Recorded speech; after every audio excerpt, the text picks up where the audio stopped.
নমস্কাৰ। সৎ সাহেব ছাৰ। কি নাম আপোনাৰ? ৰজনী দাসী। বাইদেউ আপুনি ক'ৰ পৰা আহিছে? হয়, মই বিহাৰৰ গয়া জিলাৰ। সন্ত ৰামপালদেৱ মহাৰাজৰ পৰা নাম দীক্ষা আপুনি কেতিয়া ল'লে? 10 জুন 2014। সন্ত ৰামপালদেৱ মহাৰাজৰ পৰা নাম দীক্ষা লোৱাৰ আগতে আপুনি কি ভক্তি সাধনা কৰিছিল? মই ৰাধাস্বামী পন্থৰ লগত জড়িত আছিলোঁ আৰু অন্য দেৱী দেৱতাৰ যি পূজা পাঠ থাকে সেয়া মই কৰিছিলোঁ। তেন্তে আপুনি সন্ত ৰামপালদেৱ মহাৰাজৰ শৰণলৈ কেনেকৈ আহিলে?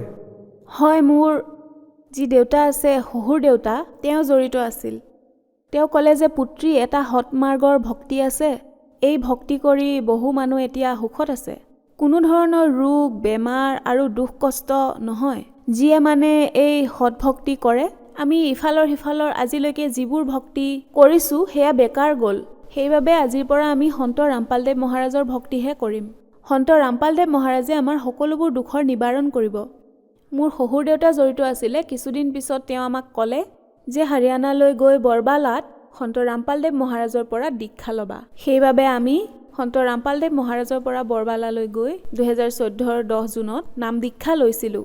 সন্ত ৰামপালদেৱ মহাৰাজৰ পৰা নাম দীক্ষা লোৱাৰ পিছত আপুনি কিবা লাভ পালেনে? হয়, সন্ত ৰামপালদেৱ মহাৰাজৰ পৰা নাম দীক্ষা লোৱাৰ পিছত আমি বহুত লাভ পালোঁ। সকলোবোৰ এতিয়া ক'ব নোৱাৰিম। যেনে ধৰক ৰোগ বেমাৰ, যি সাংসাৰিক সুখ থাকে, মানে এখন পৰিয়ালত ভাল খাদ্য থকা ব্যৱস্থা সকলোৱে বিচাৰে। কোনো নিবিচাৰে যে দৰিদ্ৰতাত জীৱন ব্যতীত কৰক, কম উপাৰ্জন কৰি বেছি খৰচ কৰক। কিন্তু সন্ত ৰামপালদেৱ মহাৰাজৰ আমাৰ ওপৰত ইমান দয়া হ'ল, মানে যিমান আছে সিমানতে আমি 5 জনৰ ফেমিলি তেওঁলোকে ভালদৰে জীৱন যাপন কৰিব পাৰিছে। আমি আগতে যিবোৰ ভক্তি কৰি আছিলোঁ ৰাধাস্বামী অথবা অন্য দেৱী দেৱতাৰ, তাৰ পৰা লাভ পোৱা নাছিলোঁ। কিন্তু যেতিয়াৰ পৰা আমি সন্ত ৰামপালদেৱৰ শৰণলৈ আহিলোঁ, দিনত দুগুণ ৰাতি 4 গুণ বুলি যিটো কথা আছে, সিমান মানে উন্নতি হৈছে। আমাৰ সন্ত ৰামপালদেৱ মহাৰাজে যিমান উপাৰ্জন কৰিছোঁ তাতে ইমান উন্নতি দিছে যে আজি আমি বহুত সুখেৰে আমাৰ জীৱন যাপন কৰি আছোঁ। আৰু ইয়াৰ লগতে মই বহুত কিবাকিবি লাভ পালোঁ। আটাইতকৈ ডাঙৰ লাভ মোৰ এইটো হ'ল, সন্ত ৰামপালদেৱ মহাৰাজৰ শৰণলৈ অহাৰ পিছত প্ৰথমে মোৰ 2জনী ছোৱালী আছিলে। 7 বছৰলৈকে মোৰ কোনো সন্তান হোৱা নাছিলে। কেতিয়াবা বহুত দুখী আছিলোঁ আৰু এনেকুৱা লাগিছিলে যে ল'ৰা নহ'ব, তৃতীয়বাৰো একে ছোৱালীয়ে জন্ম পালে। সেইবাবে মই তাইক ৰাখিব বিচৰা নাছিলোঁ। কিন্তু সন্ত ৰামপালদেৱৰ দয়াৰে ইমান মালিকে মোৰ ওপৰত ইমান দয়া কৰিলে যে 7 বছৰৰ পিছতো মোৰ পিৰিয়ড হৈয়ে থাকিল, কণ্টিনিউ 9 মাহ। মই গমেই পোৱা নাছিলোঁ যে মোৰ গৰ্ভটো সন্তান আছে। কিন্তু যেতিয়া 3 মাহতকৈ বেছি হৈ গ'ল, তেতিয়া মই অনুভৱ কৰিলোঁ, কাৰণ মোৰ গাটো বেয়া লাগিবলৈ ধৰিছিলে। তেতিয়া মই ডক্টৰৰ ওচৰলৈ গৈ ক'লোঁ যে মোৰ গাটো কিয় এনেকৈ বেয়া লাগিব ধৰিছে, যি নেকি মই আগতে দুবাৰকৈ মা হৈছোঁৱেই। কিন্তু সিহঁতক জন্ম দিয়াৰ সময়ত মোৰ এনেকুৱা হোৱা নাছিলে। যেতিয়া মই মা হ'ব ওলাইছিলোঁ সেই সময়ত 2 দিনৰ পিছতে মোৰ গা বেয়া লাগিছিলে, য'ৰ পৰা মই আগতেই গম পাইছিলোঁ যে মোৰ গৰ্ভত কিবা সন্তান আছে। সেইবাবে এনেকুৱা প্ৰব্লেম হৈছে। কিন্তু এবাৰ এনেকুৱা হ'ল যে 3 মাহতকৈ বেছি হৈ গ'ল। যেতিয়া মোৰ গৰ্ভত কণ্টিনিউ সন্তানটো কমপ্লিট হৈ গ'ল, তেতিয়া মোৰ গাটো লাহে লাহে অলপ বেয়া লাগিবলৈ ধৰিলে।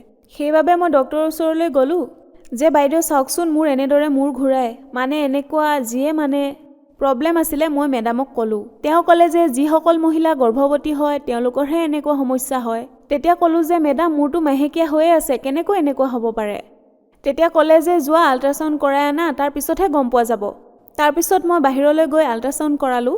যেতিয়া মোৰ আল্ট্ৰাচাউণ্ড হৈ গ'ল, তেতিয়া ডক্টৰক সুধিলোঁ যে মোৰ কি সমস্যা হৈছে, ৰিপৰ্টত কি আহিছে। তেতিয়া ক'লে যে আপুনি গৰ্ভৱতী, প্ৰেগনেণ্ট। তেতিয়া ক'লোঁ যে মোৰতো মাহেকীয়া হৈ আছে, কেনেকৈ প্ৰেগনেণ্ট হ'ম?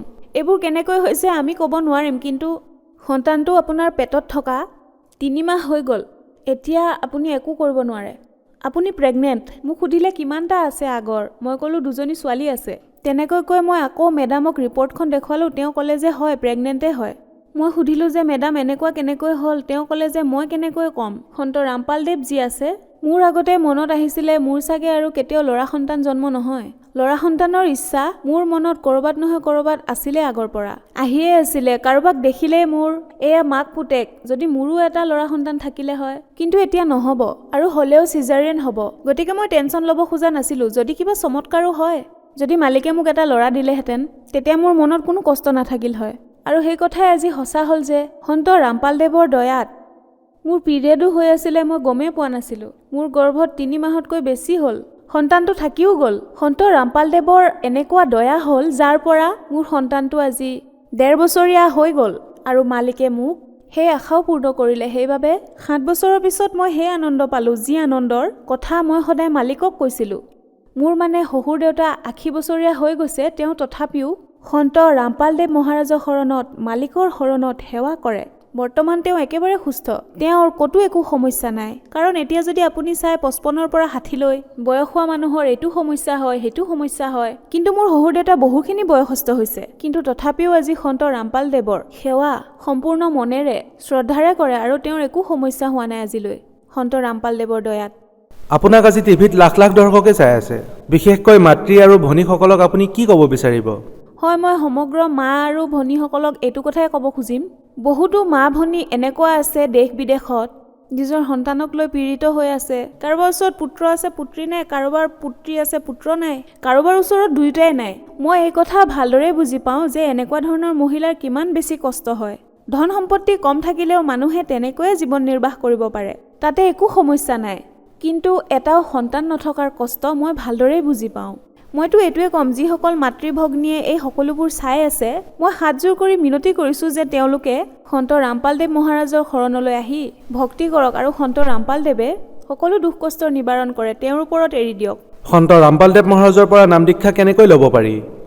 বিভিন্ন চেনেলত সন্ত ৰামপালদেৱ মহাৰাজৰ সৎসংগ আহে, সেয়া চালে আপুনি দেখিব সৎসংগ দি থকাৰ সময়ত তলত হালধীয়া শাৰী এটা আহে, তাতে কেইবাটাও ফোন নম্বৰ দিয়া থাকে।